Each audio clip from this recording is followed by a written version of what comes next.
Hey friends, I'm back already, and I've got Ozzy here with me today. Isn't he precious? And I've already tried talking to him. He won't talk back to me today. Whatever.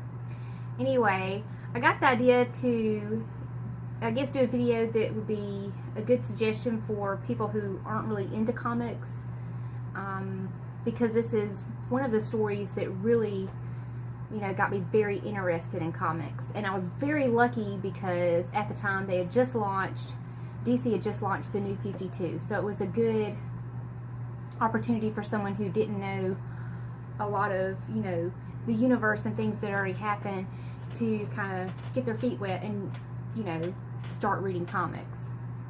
But we were watching a series called Greater Creators, hosted by Comic Book Girl 19. Really, really good. She did one on Frank Frazetta, which is why we started watching it, but then she did one on Alan Moore. And I thought about Swamp Thing and how much I just loved that story. And we spent several months, Troy and I, going to comic book shops and looking for old issues, because I had the graphic novel, but then I wanted a copy of each issue, and not necessarily like first prints or anything like that. I just wanted a copy of each of them. And it was a lot of fun because I was doing that with him, so it was just really fond memories for me. Anything I do with Troy is extra fun. So I'm going to start with Theodore Sturgeon's It. This was a short story, and then they put it in the Supernatural Thrillers. And this is pretty much what inspired Swamp Thing and Man Thing. And I've got, I went through and I just tried to find everything I could that we had. And I actually have the first appearance of Man Thing. And this is Conan the Barbarian, Savage Tales. And that's just a really wicked cover. Too bad they don't have Man Thing on it, but you got Conan and a sexy lady on there, so why not? And then we have Monsters Unleashed, and this is really cool. If you're not familiar with Man Thing, but you're familiar with Swamp Thing, right off the bat, the main thing you notice is they do look totally different. They're both green and plant-like, but Man Thing's very Cthulhu looking. He's got these gigantic, bulbous, like, red eyes. Yeah, and I think, I don't know if my husband, if it was Man Thing or if it was just this chick on the front is why he got this. Very possible. And then we have a few giant-sized Man Things. I don't think I've ever read these, so I'll have to read them. If you've read Man Thing, if you're more of a Man Thing than a Swamp Thing, tell me some of your favorite, storylines that you've read. And hopefully we'll get back to, hitting those comic shops up, and I can look for some other Man Things. Sorry. That's really the main thing I noticed, is that he's got this, like, trunk and really big red eyes. He is pretty cool looking, I think. Oh, here you go. Here's one. You can really see how his face is drawn. Very different, because Swamp Thing, because he used to be a man, still very much resembles a man. This isn't a first print, but the first appearance of Swamp Thing in Sophisticated Suspense. And he's mostly kind of been drawn that way, but then other times he looks a lot more human.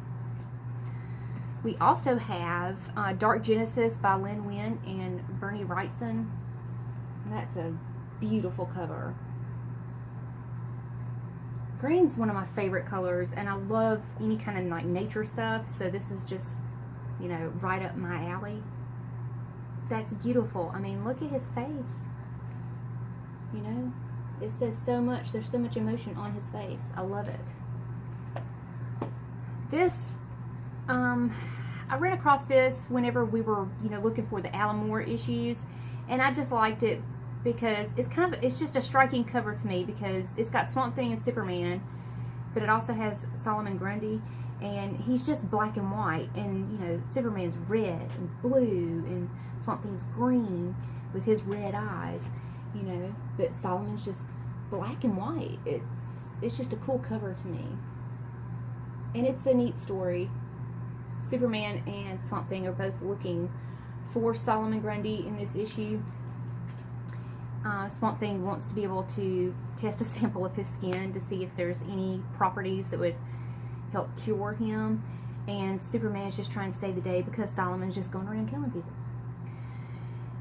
Now, the thing that really got me on Swamp Thing, of course, Troy is the one who turned me on to this, and he got me this for like my birthday, I think, or something like that. But it's the it's all of Alan Moore's issues, and this is just beautiful. I mean, I really think that anyone who's not like a comic book fan would have to appreciate this story, because it's so good and it's so beautiful. There are so many pictures in it that are just gorgeous. I absolutely loved this story. It's a romantic story, you know. So I really think anybody, if you're not into comics, then you would still appreciate this story. So I set aside some of my favorite covers from the Alan Moore storyline, just ones that I thought were really creepy, like this one. I don't know why that's so creepy to me, but just, I guess just the angle of that skeleton just looks wicked. And this one, I mean, it's just bright. It's just classic, you know, comic fun colors. And then I like this one, of course, because I love the USA. And then I like this one because Batman's on it. This one's just really cool, I think, because you've got other, you know, plant people. And there's just a lot of detail that you probably can't see on my phone camera. But it's really awesome. And that one's, I like that one. And then this one, I really like it because he's at Arkham Asylum. So, if I can be smart about this and show you, you can see the Joker. I love the Joker. And I wanted to read, there's a part where he's going through the asylum, and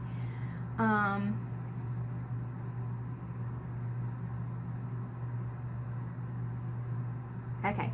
Elsewhere, a disfigured killer irritably flips a disfigured coin, roaring threats at his lawyer before crossing the cell to answer himself in calm, reasonable tones. His handsome profile lined with understanding. The swamp god shudders and moves on. So, I mean, duh, that's Two-Face. Most people, I mean, if you don't know, that's Two-Face that he's talking about. And you can see him in this picture. I'll show you just a second. Avoiding the room where the pale thing giggles to itself, he approaches the core of the disturbance. And so there, he's talking about the Joker. Because we all know he is cray-cray. And you can see Two-Face there too. So that's one of my favorites just because of that. And this one also has Batman, but Swamp Thing looks really awesome as well. And this one is just really creepy. Anything like where people's eyes are replaced with mouths, yeah. And I just think that one looks cool.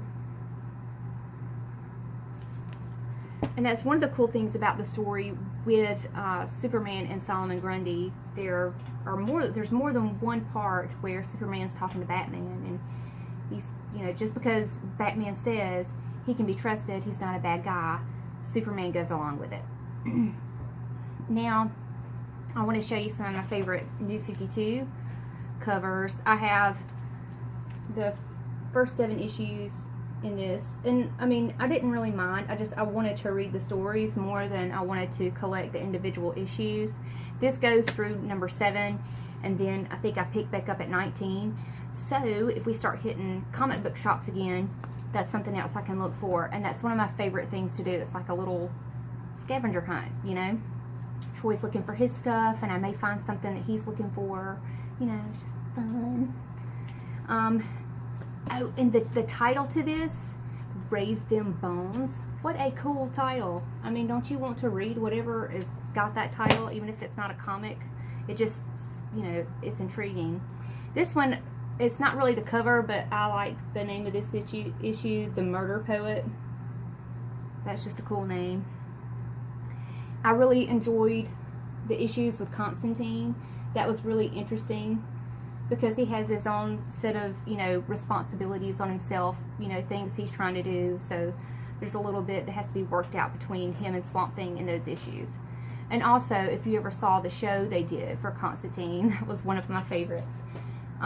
It was so cool. He was so good. I liked it better really than any of the other things, you know, Arrow, Flash, Gotham, you know, all of that. And the character Papa Midnight.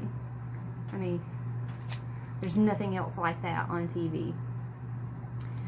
And this one, you get into like I guess like the elders of the green and different things, different characters that come up in these.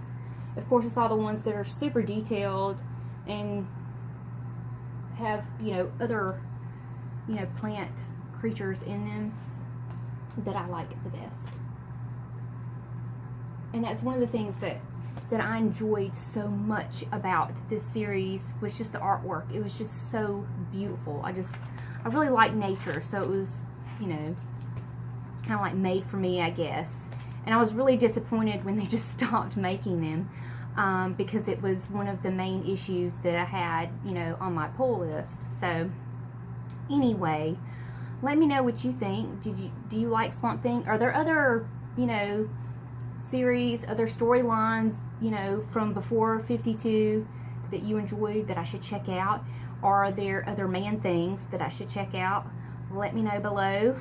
Thanks for watching. Have a good weekend.